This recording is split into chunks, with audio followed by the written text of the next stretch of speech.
Well, bless you, Eddie. It's great to see you again. Kwasi, it's great to meet you, and it's great to meet everyone on the call. And thank you so much for inviting me. What a time to dream awake. What a perfect time to dream awake. What a perfect time to co-dream awake. Because as Eddie said, what I'd like to share with you very briefly this afternoon is not just a new emergent whole world view of reality, but an ancient one re-honored, perhaps taken to its next level of our human journey, because yoga and ancient wisdom got this. And then we went through a whole period of time where we forgot so much, and yet our technologies opened us up to so much. So it seems to me that we're now looping back, but looping forward into an integrated perspective of the nature of reality itself, and to literally re-wake up and remember who we really are. So the last few hundred years has been a journey, a scientific journey of looking at ever smaller scales of existence and ever larger scales of existence. But what it's done and the methodology that it's taken has taken things apart to try and understand how they work and what they are. And as my friend Deepak Chopra, and I know Eddie is Deepak's a friend of yours too, once said, it's like taking apart a radio and wondering where the music went. We've literally taken apart so much, it's taught us a huge amount, but in a way we've forgotten where the music has gone. And we're now literally beginning to hear that cosmic music, the music of the spheres that the ancients understood. So I'm not going to dwell on the old mainstream paradigm of materialism and reductionism, because I know everybody in this call has your own experiences that knows that's wrong, incorrect, limited at the very least. I've actually said bullshit a few times, but I won't today. Oh, darn, I just did. Anyway, a worldview of that sort is a worldview of separation.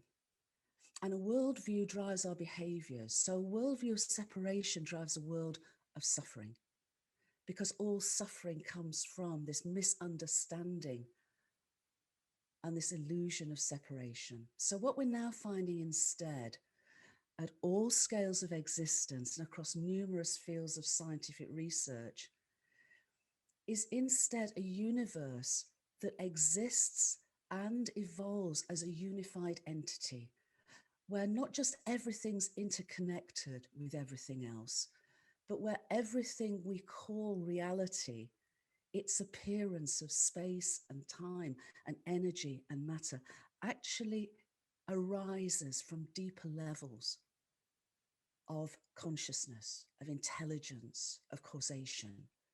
So we're literally coming to view this reality, this realm of reality, as one realm of a multidimensional, vast, grand outpouring of cosmic intelligence, as a cosmic hologram, literally with the appearance of energy, matter, space, time, projected as a three-dimensional reality, but projected from a higher realm, deeper realm of intelligence and causation.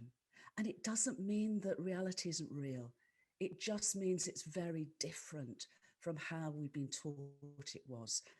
And you know, what's exciting now is that with all the evidence we have, we're also finding now that mainstream scientists are coming out and saying exactly this, exactly this. And what it means, therefore, is exactly what the ancient cities taught, the Upanishads taught, the Bhagavad Gita taught, the Ishnayava Upanishads, that mind and consciousness aren't something we have. They are literally what we and the whole world are. And because our universe exists and evolves as a unified entity, it does so imbued with meaningful information, not just data, not randomness, but everything in reality we're finding is supported, is an outpouring, is an expression of an underlying dynamic relationships of meaningful information. So we have here a universe that began 13.8 billion years ago, not in a big bang. It wasn't big, and it most certainly was not a bang, because a bang implies random explosiveness. No, our universe began tiny, but it began in exquisite order. It began with everything there in relationship to not just exist, but to evolve from simplicity to complexity, from protons to planets and plants and people. And all through that long journey from simplicity to complexity, it's diversified, progressively differentiated itself at all scales, so that we are now having this conversation, each one of us a unique expression of our universe's meaning and purpose and innate intelligence. Each of us a co-creative microcosm of its evolutionary impulse. Each of us divine souls having a human experience on this glorious planetary home that I refer to as Gaia, as did the ancient Greeks who revered her. So with a universe that doesn't just exist and evolve as a unified entity, non-locally connected. So this new model explains why we have superpowers of intuition and the ability to attend to synchronicities and the abilities to remote view, to understand, to see, to perceive at a distance. Because this is who we are and this is what our universe is. And we are here in this moment at the bow wave, the literal bow wave of its evolutionary impulse. This is why co-dreaming together awake now is so important, because our worldview of separation, our fragmented understanding has brought us to this point. For us not only to survive, but to thrive as a species, calls on us, invites us to literally wake up, to remember we're inseparable.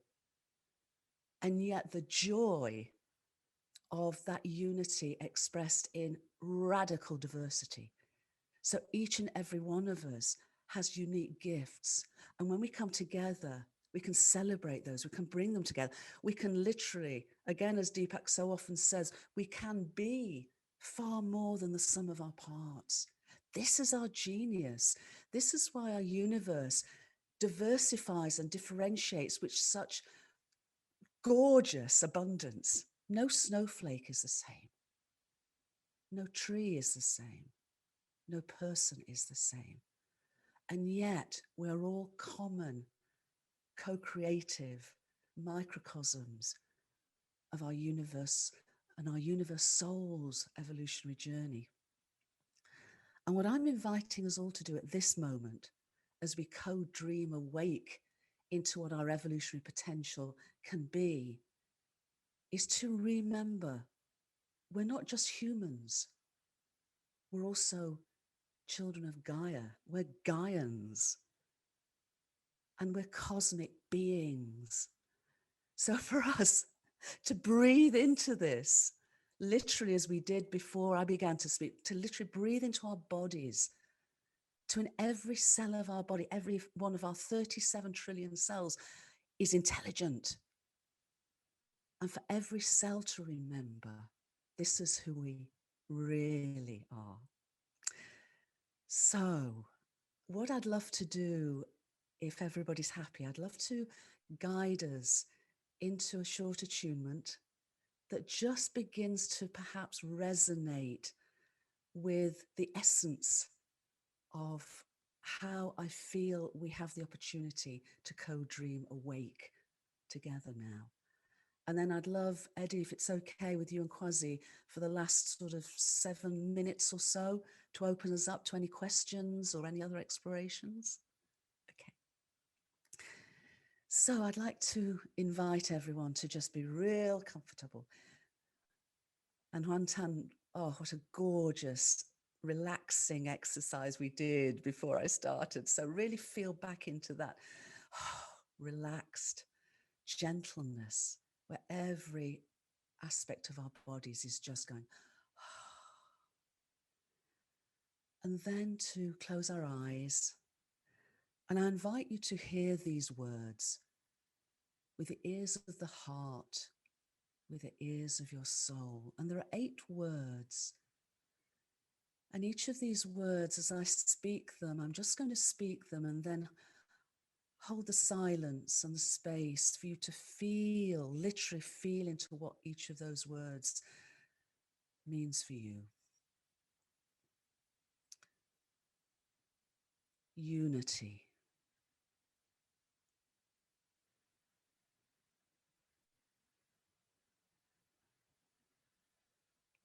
And now to take that feeling of unity into a step of unity in action.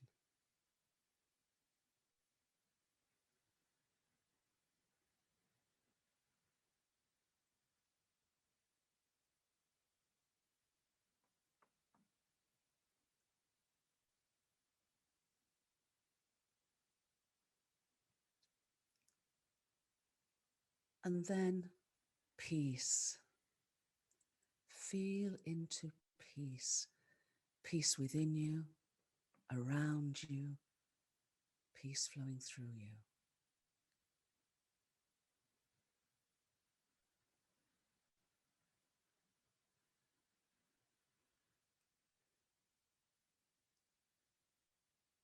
And then a step of peace in action.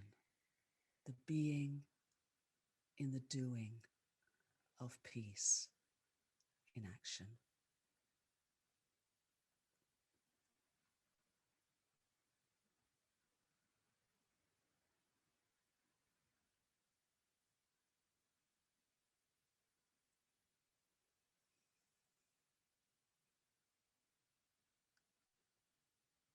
And now love. How does love feel? Unconditional love. Love that sees you, all that you are, and loves you. Feel that love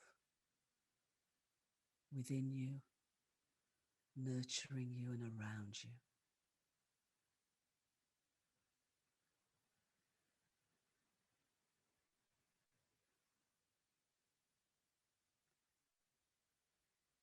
And what does love in action mean for you?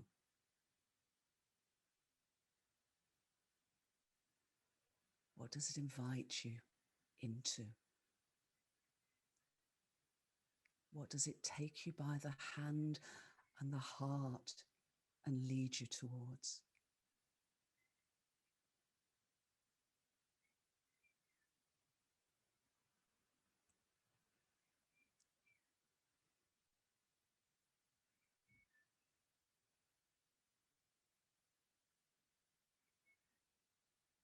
And now joy, joy, the tickle as joy touches you, tickles you, tickle your toes, tickle your fingers. Just joy bubbling up within you. What does joy feel like?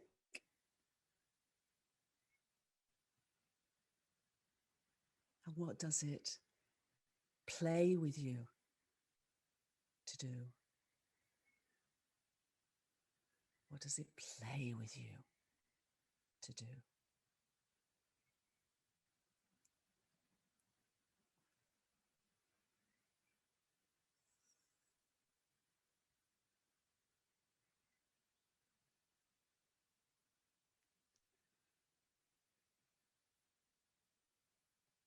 And now gratitude, heartfelt gratitude. Gratitude, as Juan Chan said, for us just having working hands, working feet, a working heart, working hands. Gratitude. How does that feel in you, in your body?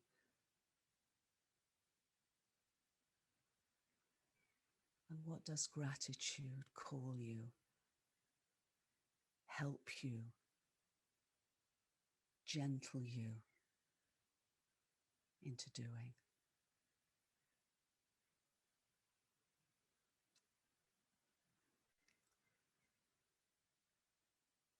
And now compassion.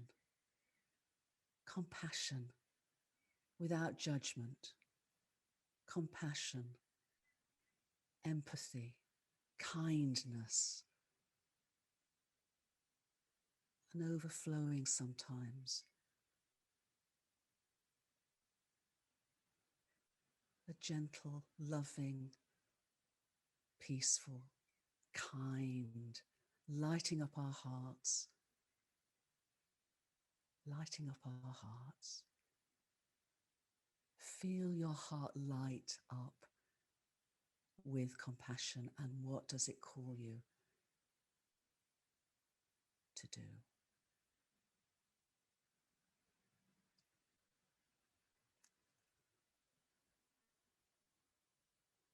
And now hope.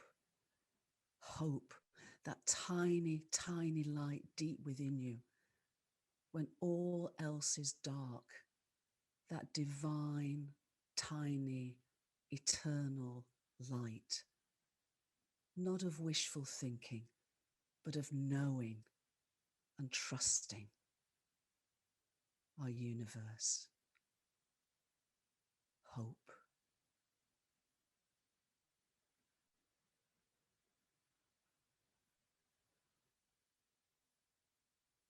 And what are the steps that hope carries you forward, step after step after step after step?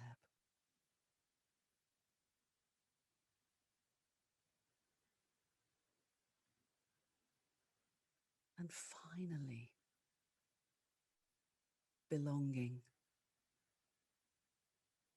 Belonging, when we're not somewhere because we've been invited to be there.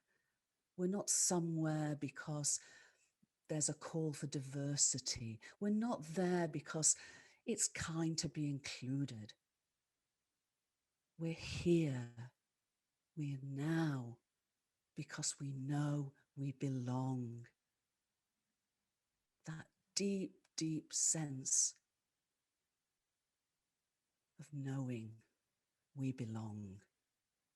Feel that belonging, belonging as a human being, and belonging as a Gaian, not just a child of Gaia, but now able to dream awake with her as co-evolutionary partners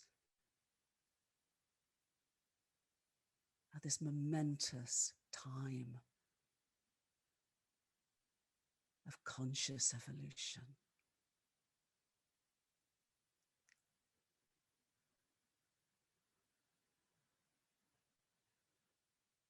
And as we return to this sunlit room, these sunlit rooms that we sit in, and open our eyes, remember that unity is our power.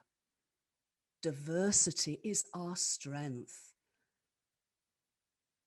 And love in action is our hope.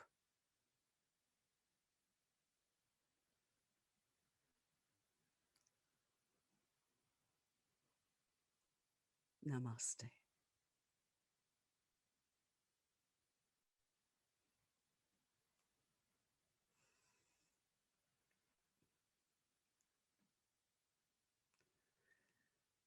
So everyone, I love seeing your faces. I'd love to see all your faces if you could.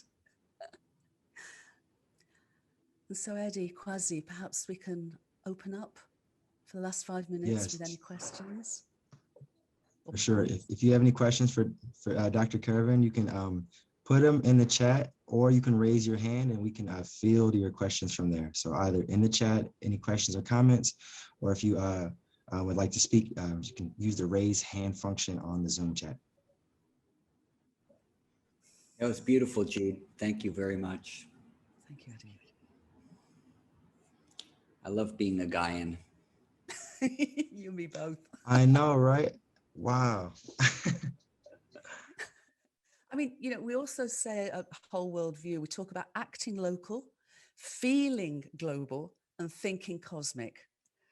So we've had 15 minutes of all of those.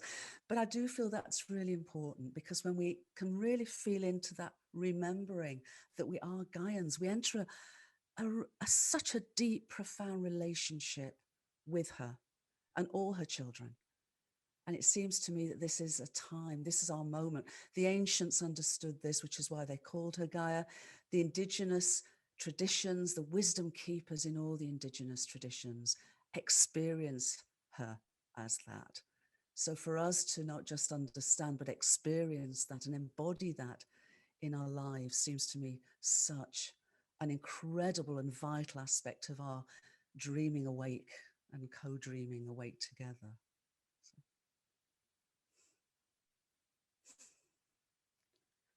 Everybody's very shy.